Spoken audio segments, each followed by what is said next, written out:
सभी लोगों को आज़ादी की 70वीं सालगिरह की बहुत सारी बधाइयाँ, बहुत सारी शुभकामनाएं।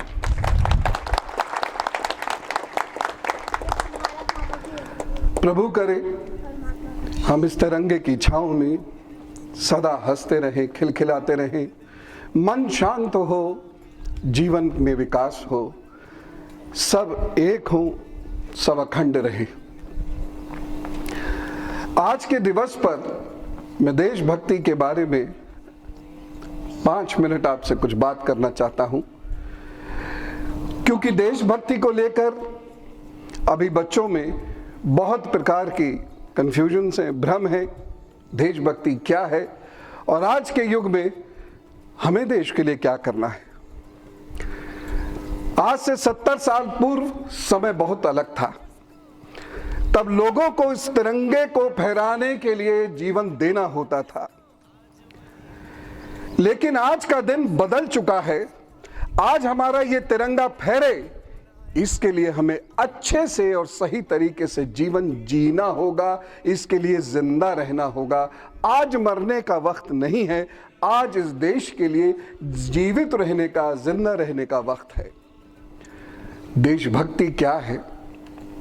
मैं जो भी कुछ करूं उसमें वह ईमानदारी हो, उसमें वह प्यार हो और देश के लिए सम्मान हो, और मेरे जीवन में मैं जो कुछ करूं उसका कुछ अंश मेरे देश, मेरी सृष्टि, मेरे समाज में जरूर लगे, ऐसा मेरा प्रयास हो।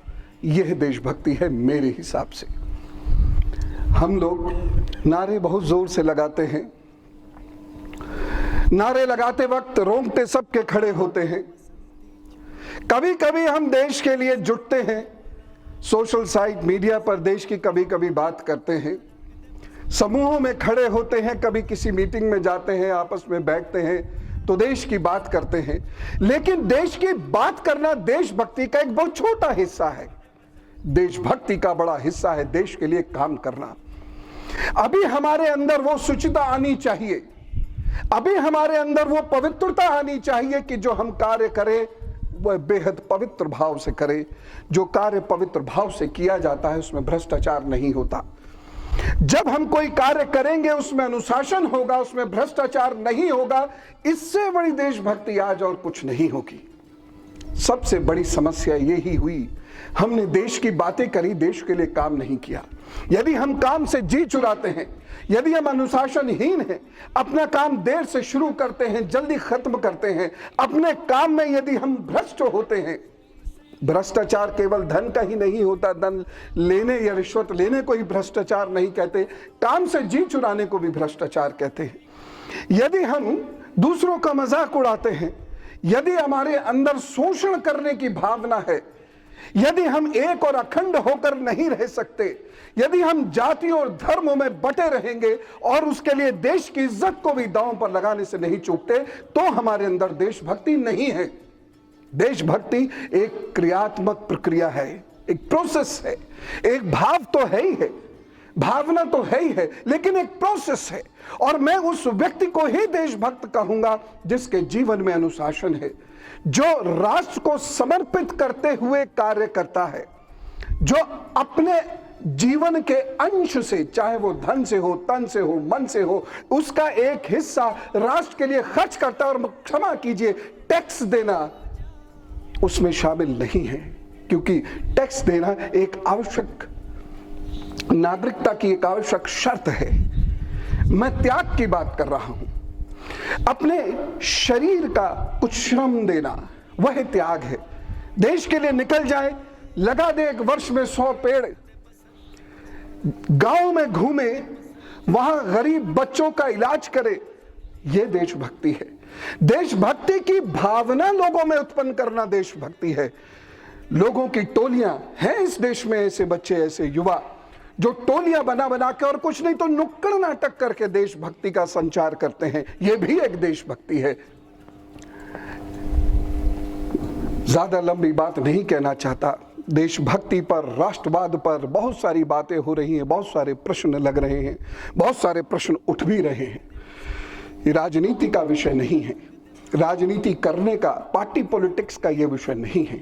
बड़ी सीधी सी बात है। अंत में मैं फिर से कहना चाहूंगा, आह्वान के साथ कहना चाहूंगा कि चलिए अब देश के लिए कुछ विशेष करें। इस वर्ष में जातियों से मुक्त हो, शोषण ना करें हम किसी का, हम सब एकता के साथ रहने के आदी हों, एक दूसरे के विचारधाराओं का, एक दूसरे की पूजा पद्धतियों का आदर करें, शांत करें अपने मन को, शांति से रहना सीखें। हम 1 रुपए का भी भ्रष्टाचार करते हैं तो मैं इसे राष्ट्रद्रोह की श्रेणी में रखता हूं। इसलिए हम भ्रष्टाचार से बचें। नारे लगा के भ्रष्टाचार करना यह तो और भी बड़ा राष्ट्रद्रोह है, उससे हमें बचना है। और कभी भी देश में आपदा आए, चाहे वो दैवीय हो या मानवीय हो, जुटना सीखें, इकट्ठे होना सीखें। आवाहन पर राष्ट्रभक्तों के लिए, शहीदों के लिए इकट्ठे होना शुरू करें। उस वक्त किसी के पास समय नहीं होता। उस वक्त लोगों को 100 काम याद आते हैं जब किसी शहीद के लिए जुटना होता है, या जब कोई व्यक्ति सड़क पर खड़ा होकर आह्वान करता है राष्ट्र के लिए जुटो, एक नारा लगाओ, ISIS के विरुद्ध नारा लगाओ, उस वक्त देशभक्त ढूंढने से नहीं मिलते। तो फेसबुक या देशभक्ति से दूर आकर सड़क पर खड़े होकर अपनी ताकत दिखाना जरूरी है। क्योंकि बाहर की ताकतें जो हमारे विरोध में हैं, वह तब चुप होती हैं जब इस देश का समाज मुखर होकर आवाज लगा देता है, तब उनके हाथ पैर कांपने शुरू होते हैं। वह करने का वक्त है। तो सच्ची देशभक्ति कर्म आधारित देशभक्ति है, नारे आधारित देशभक्ति नहीं है। प्रभु करे हम सभी में उस चेतना का संचार हो, प्रभु करे हम सब में उस वीरता, उस शौर्य का संचार हो, प्रभु करे हम सब में उस ईमानदारी और शांति का संचार हो, जिससे हम अपने आप को देशभक्त भारत माता के चरणों में सिद्ध कर सकें। एक बार हृदय से आवाज बुलंद करेंगे मां भारती के लिए। भारत माता की, भारत माता की, भारत माता की। ओम शांति शांति शांति। ओम।